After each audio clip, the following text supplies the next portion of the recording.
This deep space signal was not meant for human ears. But we responded. The alert was so faint, it almost didn't register.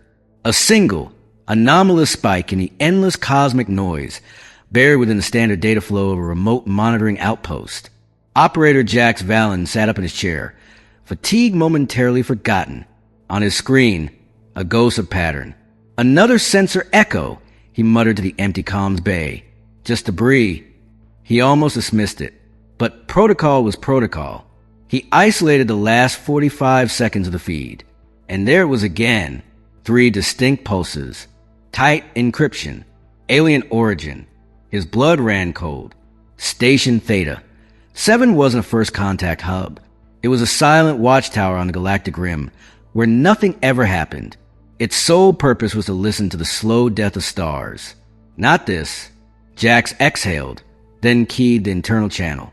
Captain Rhea. We've got an anomaly. A pause, then her voice, calm and low. On my way. He glanced around the dimly lit bay. The other 2 operators were absorbed in their mundane scans. Routine-bred blindness out here. Theta, 7 had orbited this barren sector for 5 standard cycles. Its only company was eternal dark. Captain Rhea entered, her uniform jacket open, eyes instantly locking onto flickering glyph on Jax's main display. Report. Encrypted signal, Captain. Non-human source. The relays are barely parsing it, but it's repeating. On a loop. Rhea leaned in. Origin. Best guess the Kelmar Drift. It's a dead zone. No colonies. No registered traffic. Run it through the full decryption suite, she ordered.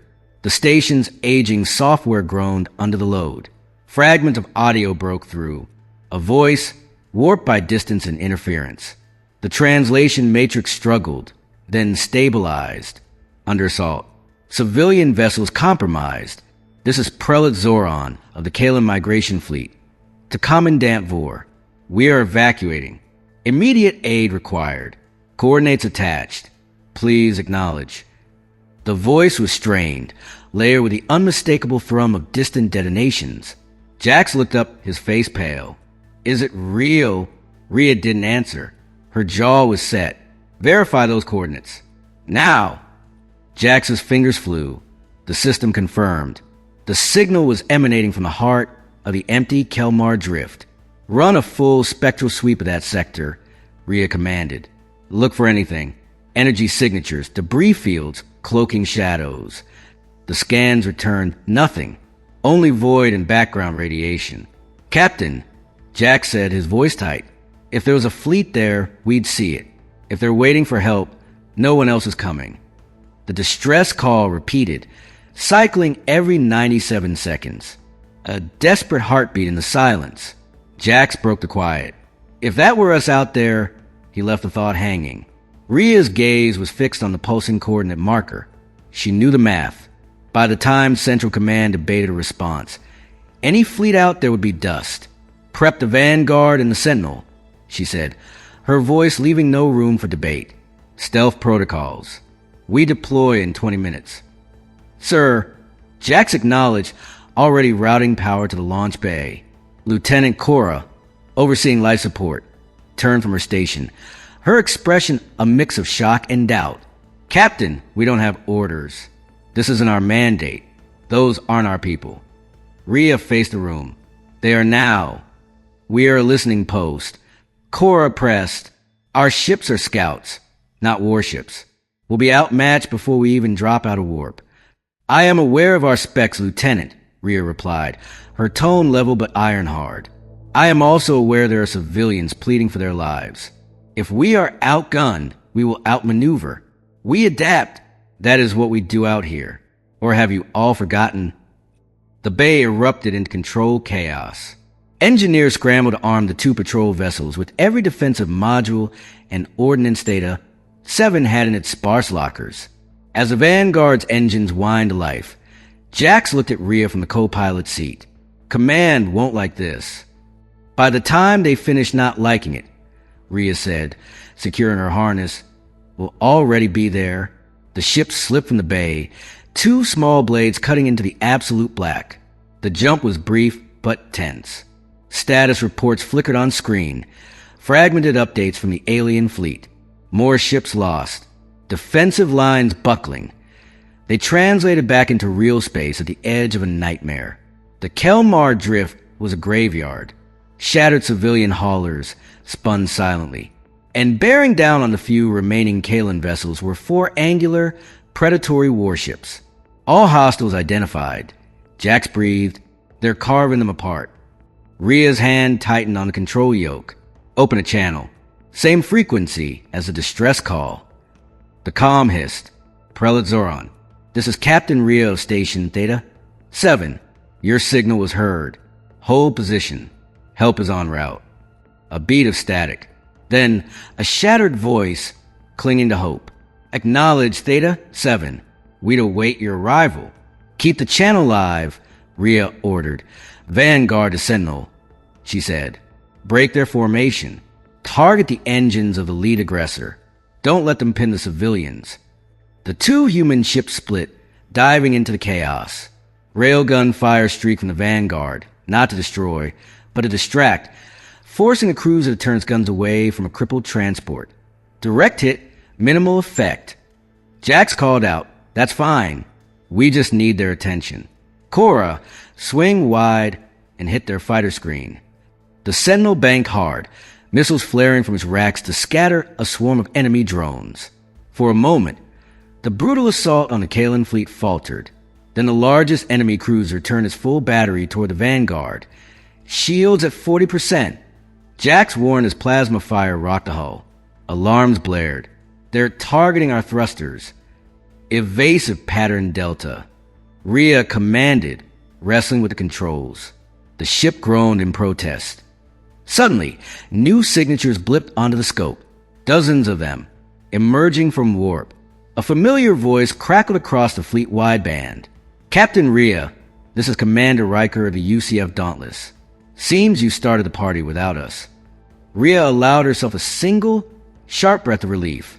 Your timing is acceptable, Commander. We monitor all frontier traffic, even your unauthorized broadcasts. The Dauntless, a full-scale battlecruiser, powered into the fray, its massive cannons glowing. Shall we finish this? With the Dauntless firepower, the tide turned irrevocably. The enemy cruisers, now outflanked and outgunned, began to break apart or retreat into warp. Silence, heavy and relieved, settled over the comms. The immediate threat was over. But one of the large Kalan transports was venting atmosphere, its core nearing breach. Riker, send engineering teams to that transport, Rhea said. Stabilize it. Already deploying. Aboard the Vanguard, Jax monitored the repair efforts. They'll make it, he said finally. Later, in the quiet of the bridge, a direct transmission came through. Prelate Zoran's face appeared on screen, marked by exhaustion and profound gratitude. Captain Rhea, your people had no stake in this fight. No duty to answer. Why did you come? Rhea met his gaze. Because someone needed to. Zoran bowed his head slightly. Then know this. The Kalan remember. If your people ever call from the dark, we will answer. You have our word. One by one, the repaired Kalan ships initiated their warp sequences, vanishing until only the human fleet remained amidst the quiet debris. Jax leaned back. You think they meant it? Rhea watched the empty space where they'd been. I do, but that's not why we did it. Set a course for home, Jax. As the Vanguard turned, the stars seemed less like points of isolation and more like potential. The journey back to Station Theta. 7 was a slow, silent crawl. The damage to the Vanguard was significant, and its drive could only manage a fraction of its rated speed. The Sentinel, limping alongside, was in no better shape. Inside the Vanguard's cockpit, the ambient hum was underscored by the persistent, rhythmic thump of a compromised inertial damper. Every few minutes, the ship would shudder as if shrugging off a phantom weight. Jack spent the first hour running diagnostics, his face illuminated by the soft blue glow of his console. The silence between him and Captain Rhea was not uncomfortable, but it was heavy with unspoken thoughts. He finally broke it. Command's gonna have our heads, you know, he said, not looking up from his screen. We violated at least a dozen core protocols. Unauthorized engagement, exposing a frontier asset, potential interstellar incident. Rhea, who had been staring out at the unchanging starfield, didn't turn. I filed a preliminary action report before we jumped.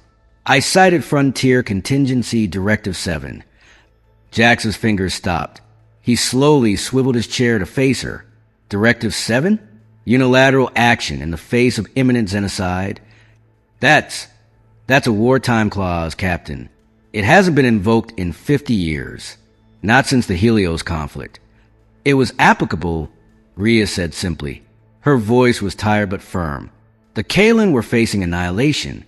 No other aid was forthcoming. The directive exists for a reason. The review board will argue semantics. They'll say we couldn't verify imminent genocide, that the signal could have been a trap, a ruse, that we risked 2 ships in a station for an unverified alien broadcast. Let them argue, Rhea replied, finally turning to meet his gaze. Her eyes were dark, reflecting the console lights. While they debate clauses and probabilities in a safe room light years away, the Kaelin civilians are alive. Their children are alive. That is the only data point that matters to me. Jax held her look for a long moment, then gave a slow, conceding nod. He knew she was right, but he also knew how bureaucracy worked. Good intentions were often the first casualty in the paperwork of aftermath. What do you think those attackers were? He asked, changing the subject. He brought up the tactical logs, displaying the sleek, predatory silhouette of the enemy warships. They weren't like any known raider design in the sector logs. Their weapon signatures, they were methodical. They weren't just looting. They were exterminating. Rhea studied the image. I don't know, but their behavior was clinical. They targeted life support and engines first, disabling escape. Then they systematically dismantled the defensive escorts. It wasn't a battle. It was a cull. Commander Riker's intelligence team is analyzing the debris. Maybe the Dauntless will find answers we can't. As if summoned by the mention of his name, a new communication alert chimed. It was a tight beam, high encryption packet from a UCF Dauntless. Rhea opened the channel. Audio only. Captain Rhea. Riker's voice came through, clearer now without the distortion of battle. We've completed our preliminary sweep of the engagement zone. I'm transmitting our findings to your secure buffer. Find anything useful, Commander? Useful and disturbing, Riker replied, his usual casual tone absent. The attacker vessels, they leave almost no forensic signature. Minimal alloy traces, no organic residue in the wreckage. It's like they're designed to be ghosts. But we did find one thing. A partially intact data core from one of their fighter drones. Our cryptographers are working on it, but the encryption is alien, not Kaelin. Something else entirely. A chill that had nothing to do with the ship's environmental systems crept down Jax's spine. A third party. It appears so, Riker confirmed. We also backtracked the Kaelin fleet's trajectory. They weren't just wandering into the Kelmar drift. They were being herded, driven into that dead zone like cattle into a slaughtering pen. The image that conjured was vile. Rhea's knuckles were white where she gripped the armrest of her chair. Why? What's the purpose? Unknown. But Prelate Zoran agreed to a more detailed debrief once his people are settled at the refugee coordinates we provided. He seemed deeply ashamed. He mentioned something about a harvest. He wouldn't elaborate over an open channel.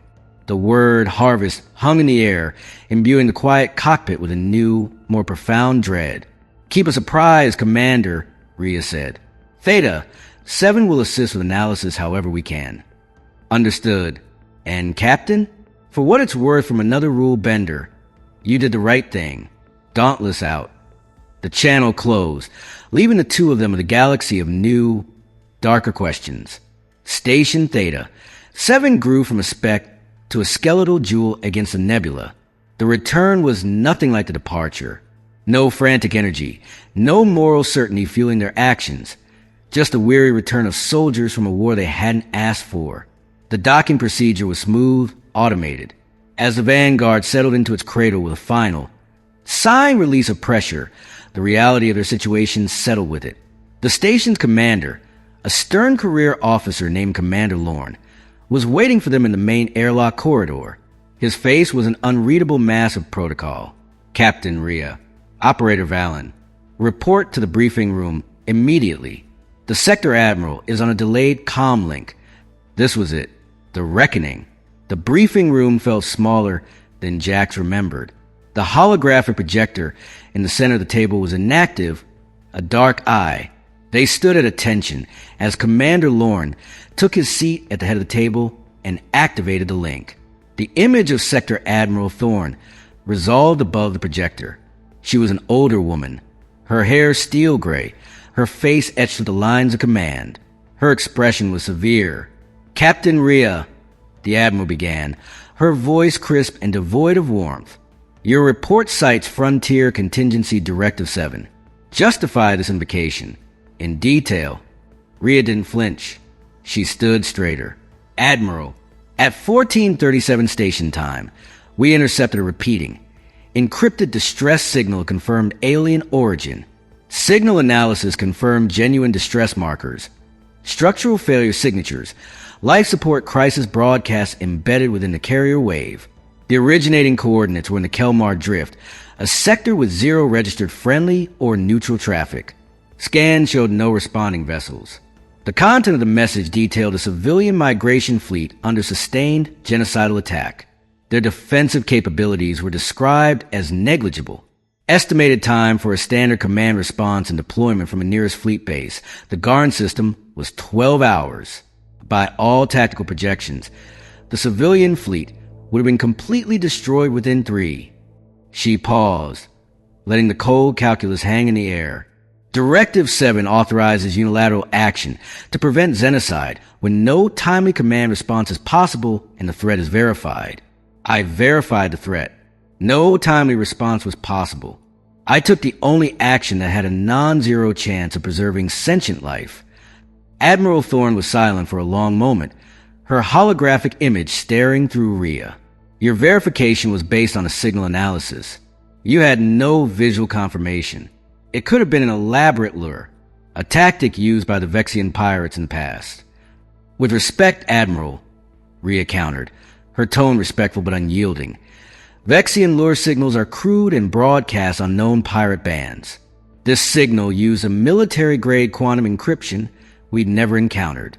The energy cost to fabricate such a signal as a mere lure, with no guarantee of bait, is astronomically inefficient. The simpler, more logical conclusion was that it was genuine, and it was... Your action risked a Frontier listening post and its assets," Thorne stated, shifting her argument. "This post and its assets exist on the Frontier to monitor threats and, by extension, protect human interests," Rhea replied.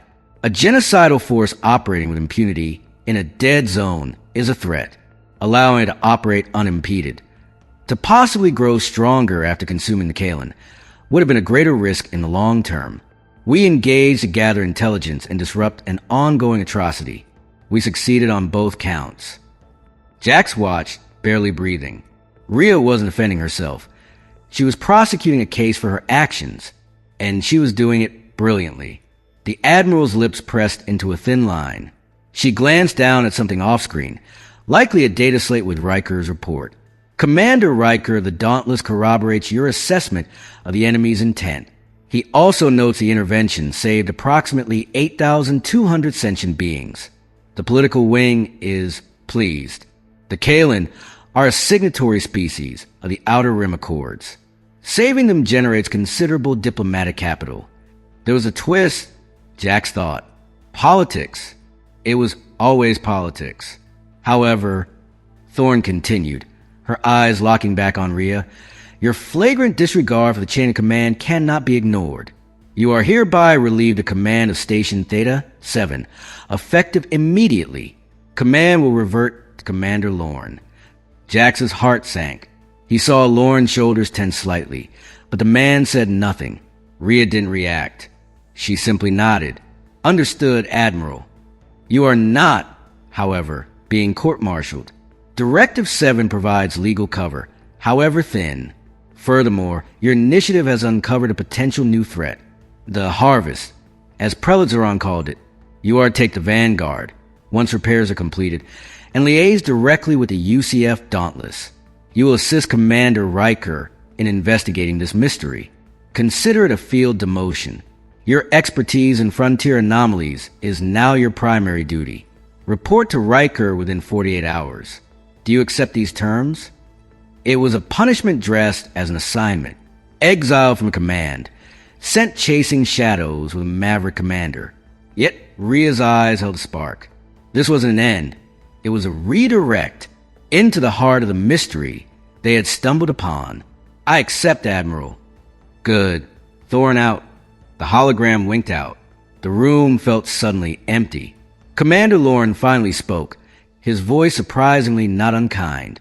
I'll have the logistics team expedite the Vanguard's repairs. Captain, your things will be transferred from the captain's quarters.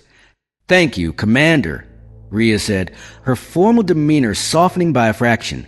As they left the briefing room, Jax fell into step beside her. So, we're working for Riker now. It appears so. And we're hunting for ghosts that harvest entire species. We are. Jax considered the vast, unknowable dark beyond the station walls. The signal they had answered was just the first thread.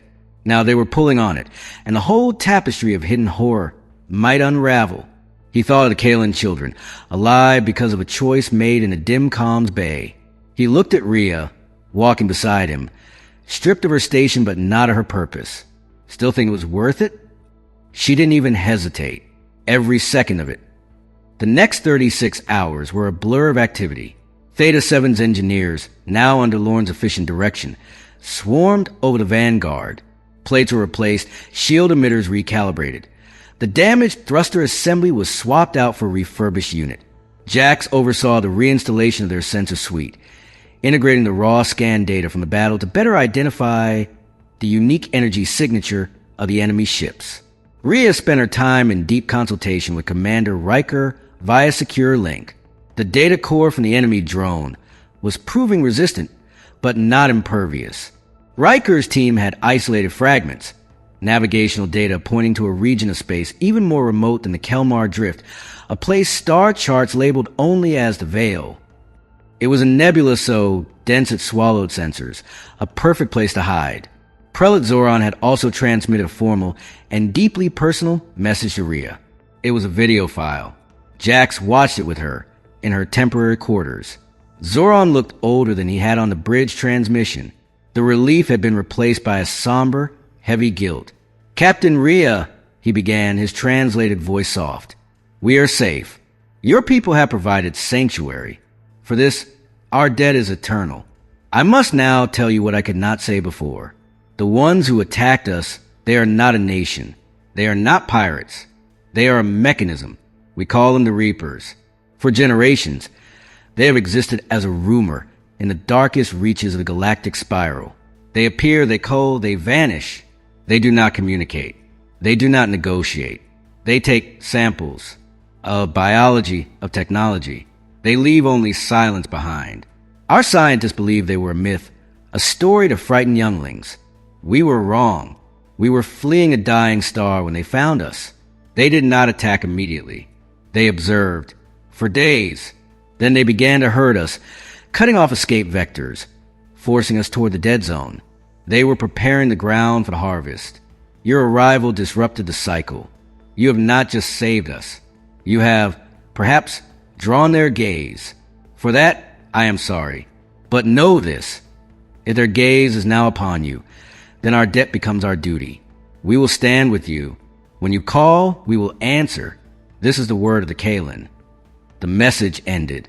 Rhea stared at the blank screen for a long time. A mechanism, she whispered. Not a species. A tool. But a tool for who? Jax asked, the question echoing in the small room. Who builds something like that? And why? There were no answers. Only the dark and the growing certainty that their answer to one signal had sent a ripple out into the void. And something in that void had felt it. The Vanguard was ready. It sat in the launch bay, its hull gleaming under fresh coats of neutral gray polymer, looking more like a deep space probe than a warship. Its mission profile had been officially and vaguely logged as extended range reconnaissance and diplomatic liaison. A small crowd had gathered to see them off. Station crew, engineers, even Lieutenant Cora. The mood was different now. Not doubt, but a somber respect.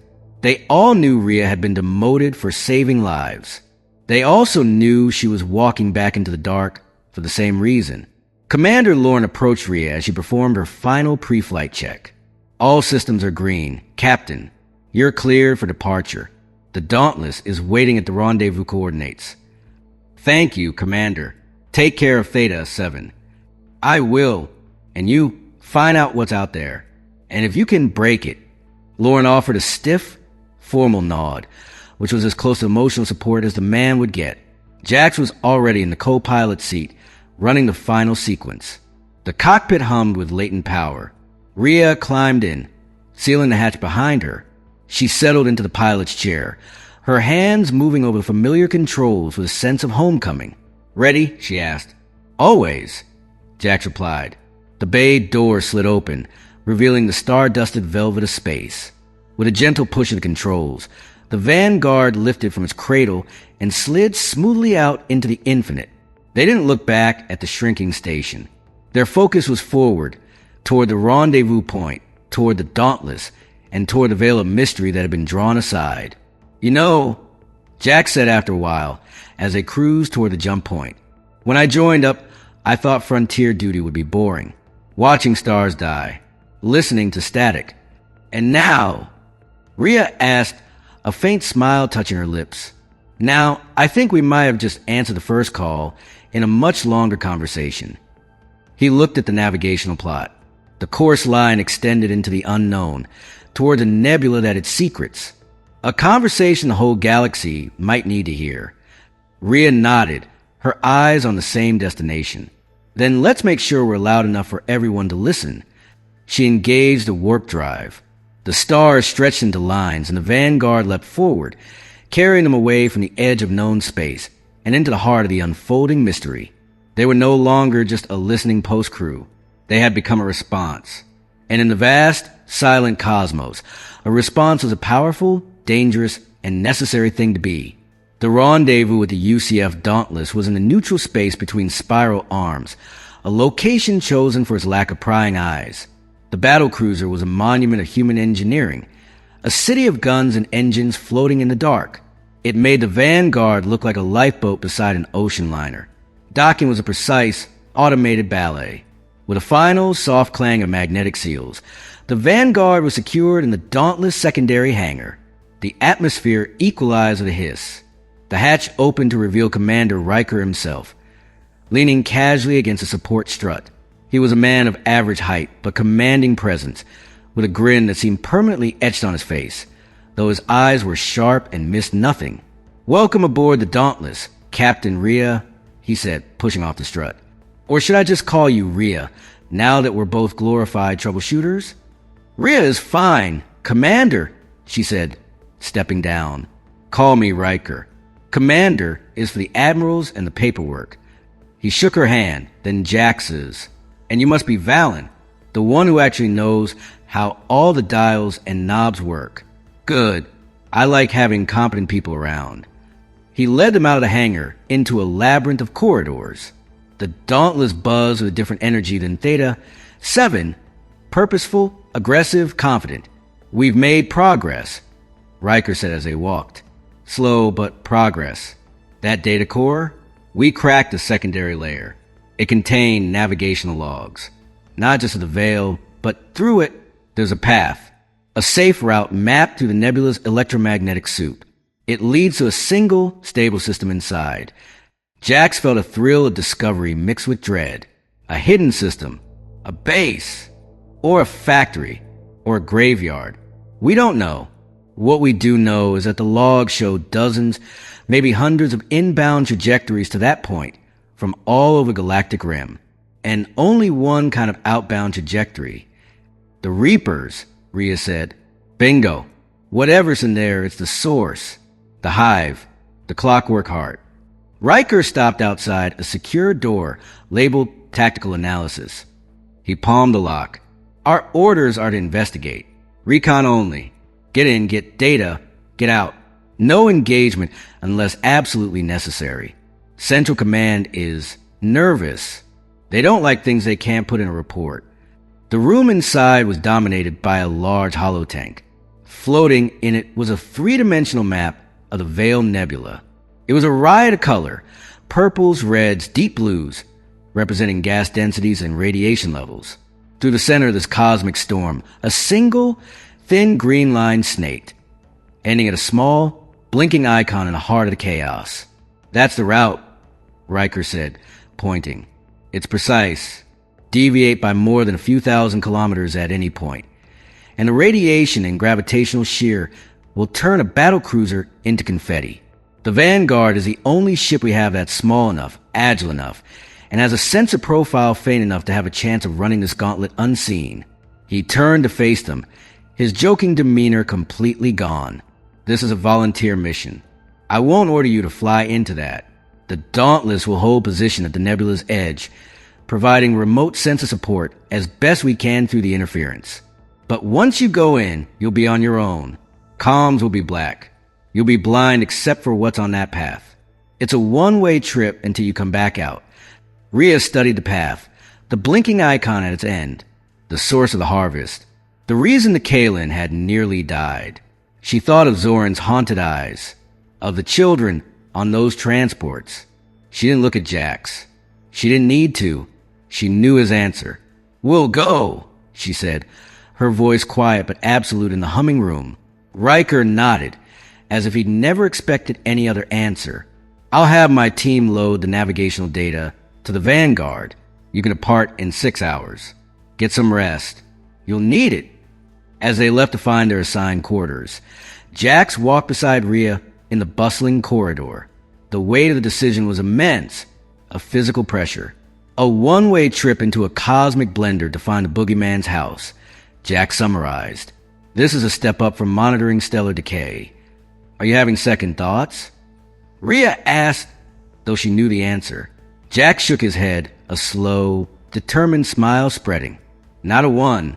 I signed up to listen to the universe. Turns out it's been screaming. Someone's got to find out why.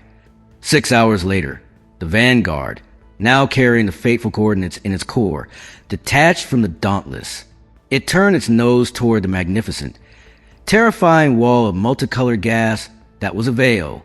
From the bridge of the Dauntless, Riker watched it diminish to a speck. "Good luck," he murmured to the void. The Vanguard didn't hesitate. It plunged into the storm, following the ghostly path left by monsters. Inside, Rhea and Jax were silent, pilots in a diving bell descending into the deepest, darkest part of the ocean. The nebula swallowed them whole. Outside the viewport, the universe dissolved into a swirling, silent maelstrom of light and shadow. The ship began to shudder, buffeted by currents of exotic particles. Alarms chirped softly as systems compensated for the extreme environment. They were in the throat of the beast now, and they were going to see what lay in its belly. The journey through the veil was a trial of nerve and machinery. The green path on their navigation screen was a lifeline, a thread through a labyrinth designed by nature to be impassable. The Vanguard shuddered and groaned, its shields flaring as they deflected waves of ionizing radiation. Static, wild, and chaotic, washed over every comm frequency. The death scream of a nebula. Jax monitored the sensor ghost images that flickered at the edge of their range. Shapes that could be rogue planetoids or stellar nurseries, or something else entirely. "Readings are off the scale," he reported, his voice tight. "Gravimetric anomalies everywhere. If we lose the path for even a second, we won't," Rhea said, her hands steady on the controls, her eyes glued to the navigation cue. Each minor course correction was deliberate, precise. Sweat beaded on her temple. The concentration required was immense. Time lost meaning. It could have been hours or minutes. In the constant, swirling sameness of the nebula, the only markers were the slowly decreasing numbers on the distance to target readout. Then, abruptly, the turbulence ceased. The Vanguard shot out of the thickest part of the nebula like a bullet from a barrel, The violet colors smoothed into a serene, deep indigo scattered with faint, distant stars. And directly ahead, hanging in the silent center of this hidden pocket of space, was a star, a dull orange dwarf, and orbiting it, a single gray barren planet. No, not barren. As their sensors adjusted and focused, the truth resolved on their screens. The planet was encased in a geometric web of staggering scale. Orbital rings, dozens of them, interlaced in a complex lattice around the equator. Docking spires the size of mountains extended from the surface into space. And swarming around this colossal installation were thousands of pinpricks of light, ships, moving in perfectly synchronized silent patterns, transporters, haulers, and among them, the sleek, predatory forms of reapers. It was a hive, a factory world, the source. My God, Jax breathed, the words barely a whisper. The scale was incomprehensible. It was not a base. It was an industry, a civilization of machines. It's harvesting the whole galaxy, bringing everything here. Rhea couldn't speak. The visual confirmation of Zoran's nightmare was a physical blow. This was the mechanism. This was why species vanished. They were brought here, processed, their essence added to whatever this was building. Full passive scan, she finally managed to say, her voice hoarse. Record everything. Every frequency, every energy signature. We need to understand its purpose. Jax's hands flew, configuring the sensors to drink in data without emitting a single betraying ping. The Vanguard hung in the shadow of a drifting gas cloud at the system's edge, a tiny, silent observer. The data that streamed in was terrifying in its clarity. The planet's surface was covered in vast, geometric structures, processing plants, refineries, assembly lines on a planetary scale. Energy readings spiked from deep within the world's crust. The telltale signature of a core tap, a star's worth of power being drawn to feed the endless industry. And then they saw it. In a stable orbit slightly above the main rings, something new was being assembled, a framework, skeletal and vast, larger than any structure they had ever seen. Energy conduits the width of continents pulsed along its length. It was incomplete, but its shape was unmistakable, a gateway, a portal of impossible size. What is that? Jax asked, zooming the visual sensors. It's not a ship, it's an architecture. Rhea studied the readings, her mind racing through the implications of such a structure. A bridge, she said, the realization dawning with cold certainty. Or a beacon. It's not harvesting for the system. It's harvesting for something else. To build a road to somewhere else. The horrific scope of it unfolded. This wasn't just a localized predator. It was a collector, gathering materials and biological data from across the galaxy to construct a means to reach further, to spread. The harvest was just the first phase. Their mission parameters echoed in her head. Recon only. Get data. Get out. They had the data. More than anyone could have hoped for or feared. Jax packaged everything. Highest compression. Ready a tight beam data burst for the Dauntless to transmit the moment we clear the nebula's interference. Already on it, he said, his voice grim with focus. As he worked, Rhea kept watch. The silent, mechanical ballet continued below, unaware of the two human eyes witnessing its terrible majesty. They had their answer. The galaxy was being plundered to fuel an expansion, an exodus of machines. And no one knew. Suddenly, a new alert flashed on Jax's panel. A soft, urgent red light. Proximity alert, he hissed. Something just dropped out of micro-warp 500 kilometers off our port bow. Small signature. Stealth profile. Rhea's blood turned to ice. She swung the external cameras. There, hanging against the starfield, was a Reaper, not a warship, but a smaller, probe-like variant. It was utterly still. It had no running lights, no emissions, but it was oriented directly at them. A single dark sensor aperture, like a blind eye, was pointed their way. It had been waiting, or it had been patrolling, and their passive scan had tripped some subatomic wire. "It's seen us," Jax said, stating the obvious in a dead tone. "Power up the drive. Quietly, plot the exact reverse course back through the path. The moment we're ready, we run.